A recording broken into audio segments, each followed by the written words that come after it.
రోజు మనలను దేవునికి దూరపరిచేది పాపం. అది ఎలా మాట్లాడుతుందో తెలుసా? గర్వంతో, అహంకారంతో మాట్లాడుతుంది. దేవుడెవడు అయితే నాకేంటి, నా బ్రతుకు నా ఇష్టమని తన తోటి వారిని కూడా లెక్క చేయకుండా మాట్లాడతారు.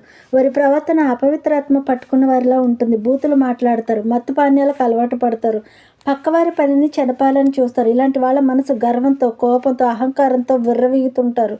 సాతానుడు వీళ్ళని వాడుకుంటాడు, మతోన్మాదుల్లా తయారవుతారు. వీళ్ళని వీళ్ళు బహుగా హెచ్చించుకుంటారు. అయితే ఓ అహంకారి, నా ఈ మాటలు నీ చెవిన పెట్టుము. మీలాంటి దుష్టుల కొరకు నా సహోదరులందరూ ప్రార్థన చేస్తారు.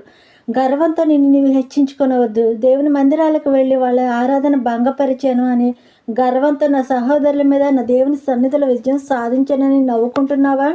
విర్రవీగుతున్నావా? బలవంతుడు, న్యాయవంతుడు నా దేవుడు. ఆయన పాదముల కింద నిన్ను అధపాతాలను త్రొక్కివేయగల శక్తిమంతుడు నా దేవుడు. నీ గర్వం, నీ కోపం, నీ విజయం ఏమవునో చూసుకో నా ప్రియ సహోదరుడా.